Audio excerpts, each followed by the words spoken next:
Ladies and gentlemen, Cedric Kushner Promotions in association with Top Rank Incorporated, the Miccosukee Indian Gaming, HBO Sports, and Budweiser, the undisputed, undefeated king of beers, This Bud's For You, presents the Network of Champions main event of the evening, 12 rounds for the WBC Super Bantamweight Championship of the world. Ring officials assigned by the World Boxing Council, President in attendance, Jose Suleiman. Your judges at ringside are from Tallahassee, Florida, Jay Cassis, from Tokyo, Japan, Ken Morita, and from Las Vegas, Nevada, Dalby Shirley. Your referee for this event from the Magic City of Orlando, Florida, Frankie Santori. Introducing now the principals first in the blue corner to my right, wearing the silver sequin trunks with gold trim, weighing in at 130 pounds, his professional record, 25 victories, 2 defeats, 1 draw, and 20 wins coming by way of knockout. El Hijo de Puerto Rico, now boxing out of Gary, Indiana, the current WBU Super Featherweight Champion and challenger, Angel El Diablo Manfredy. Manfredy. His opponent in the red corner, wearing red trunks with blue and white trim, also weighing 130 pounds. He is undefeated in 18 professional bouts with 14 wins coming by way of knockout, originally from Grand Rapids, Michigan, and now boxing out of Las Vegas, Nevada, the WBC Super Bantamweight Champion of the world, pretty boy, Floyd Mayweather. For the WBC Super Bantamweight Championship of the world. Floyd. Let's go, Floyd. Let's go, turn around, let's go. Angel.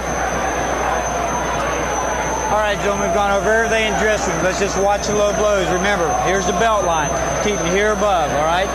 Watch your heads, just keep it fair. Questions? Questions here, questions here. Good luck to both of you. They're risking everything to win everything, but somehow when you risk everything, you wind up okay. Boy, Angel Manfredy is wearing leggings or stockings or something of the sort. Isn't that going to make him sweat more if the bout goes the distance? Yeah, it probably make his legs sweat a little bit more, but not too much because it's kind of cool here. It's winter time, so it shouldn't hurt him too bad. Yeah, plus there's massive air conditioning in the tent.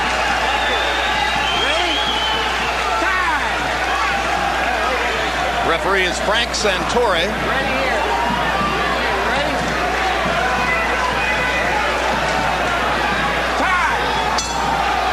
That was the tinkle of the bell for round 1.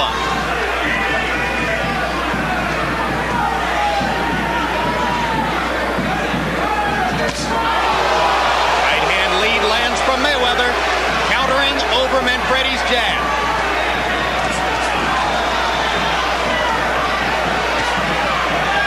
Floyd has very quick hands. Quick hands and quick feet. He punches you and then poof, he's gone.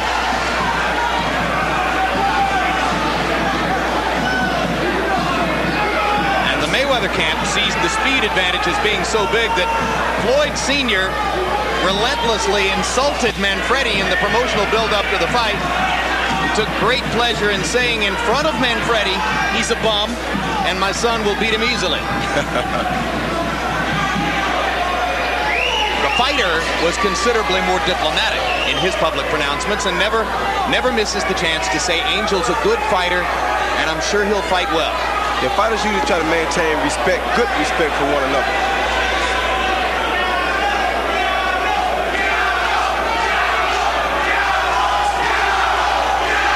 Already you've picked picked up a key element of the Mayweather plan. When Manfredy tries to stick his jab, Floyd Jr. thinks he can counter rapidly over it because he doesn't think Angel gets it back rapidly enough. He already was able to counter it one time early in the fight. Manfredy, it would appear, can do best if he can pin Floyd Jr. against the ropes and hammer him on the inside. He has to try to pressure Floyd, but he has to be sure that he doesn't run into any of Floyd's big, quick punches. Counter punches will what they will be.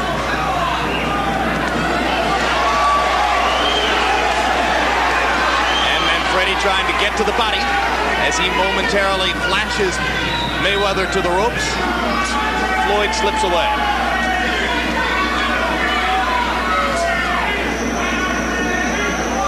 Mayweather starting to flick his jab.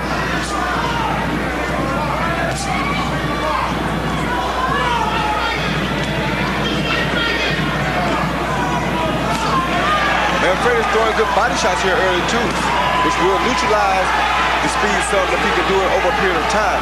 But Floyd has very quick hands. He's showing very good head movement. Angel says, I have to cut off the ring, and then cut it off again. So far, he has on a couple of occasions been able to do exactly that and pin Mayweather against the ropes. Now he lands one again as Mayweather slips back away from the ropes. Doing much better in the second half of the round, Manfredy, than he did early on. And a body shot by Mayweather to punctuate round one. Listen, I don't want you reaching on this guy. You understand? Work the jab first, okay? When he starts going around, you cut him off. I want the double jab. You're not using your jab. Don't reach. First touch him with the jab a little bit. Then start moving in. I don't want you reaching, okay? Go downstairs. Breathing. Use your jab, okay? Speed back is on your left. Only one on it. Breathe in now slow. Breathe in. Watch your open hand. Watch your open hand. Do it with the gloves close. Give me some pace. Mayweather dominated the early part of the round, comes back at the very end with a nice body shot followed by a jab.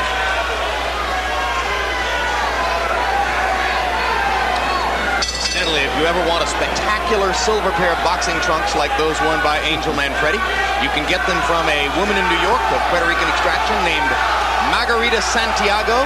She does the trunks for Lou Duval and for Manfredy, and also has done some work for Lennox Lewis at times. The little wings on Angel's trunks are the best touch I've seen. But they're not going to give him speed. Good right hand by Mayweather. And he follows it up by following straight up the middle with another right hand lead. Left hook lands for Mayweather, and he's gone right up the middle through Manfredy's guard. Manfredy trying to find him so that he can cut off the ring and try to hammer him to the body as he was able to do in the latter stages of round one. Yeah, and Mayweather turned southpaw momentarily. Didn't fool Manfredy at all. He came in with a straight right hand. This is the pace that Manfredy needs to make Mayweather fight. He has to make the young, quicker fighter throw a lot of punches in order to neutralize some of his speed. He just has to make sure that he does not run into the big counter punches. So the Manfredy plan should be pressure, pressure, pressure. Yes, now Manfredy turned southpaw for a moment. And turns back. Good right hand by Manfredy. Straight up the middle by Manfredy. If you're slower than your opponent, the thing to do is to pressure him to try to make his arms tired so that you can wear him down to where he can be not as where he won't be as fast as he was in the early part of the fight.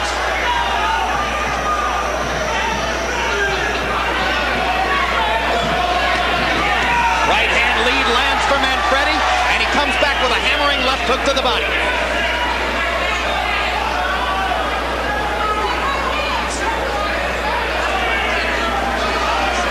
Mayweather was so successful early countering over Manfredy's jab that Manfredy for the moment has dispensed with it and is leading with the right hand instead. Yes, his corner told him to throw the double jab some, but he's doing the right thing.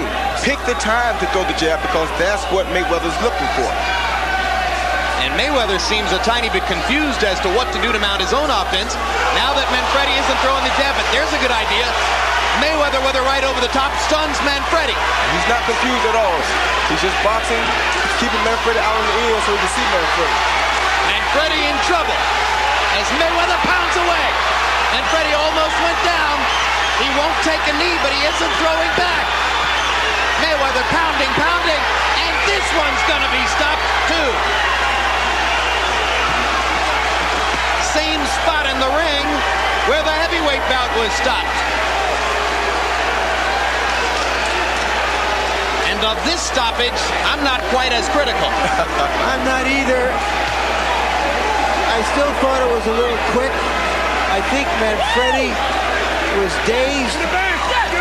He should have taken a knee, pulled himself together, maybe too proud to do that. That's usually what happens with a champion. Much too proud to go down unforcefully. He seemed at a moment even to consider going down, and pulled himself back up. And the difference here in the stoppage, guys, to me is that unlike Tua, Mayweather was landing virtually every punch in the rally.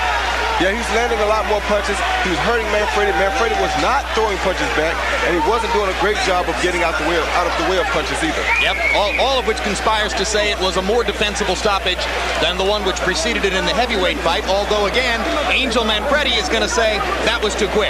No, you have to give the referee credit too, because he thought about it a couple times, but he said, wait a minute, let me make sure I don't do this too early. We've had one early stoppage. Let's not make it two in one night. But a period of time passed, Manfredy wasn't throwing back, and Floyd Mayweather Jr. has another big, stunning victory to cap off his rise to stardom in 1998.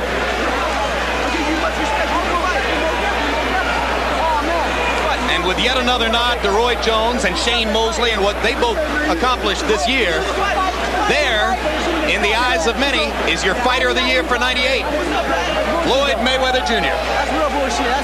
I think he's had a terrific year, but Shane Mosley, to me, who defended his title 5 times and won 5 stoppages and knockouts, was the fighter of the year. There you saw that quick right hand, what makes this fighter so dangerous that you don't know when it's coming. And here's the rally that prompted the referee, Frank Santori, to stop it. Land, miss, land. Miss, land, miss. Notice Manfredy did not throw a noticeable punch during that whole time. Yeah, from this point forward, I don't think he throws another shot. Should have gone down. Would have given himself the chance to continue. Too proud to go down. Yes, he should have taken a knee.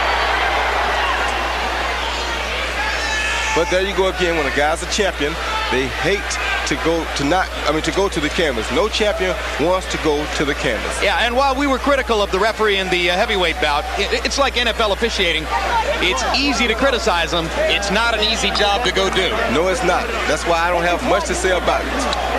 Let's go to Mark Barrow for the official particulars on this one. Ladies and gentlemen, the time, 2 minutes, 47 seconds of the second round. Referee Frankie Santori stops this bout. The winner by technical knockout and WBC Super Bantamweight Champion of the World, Pretty Boy Floyd Mayweather.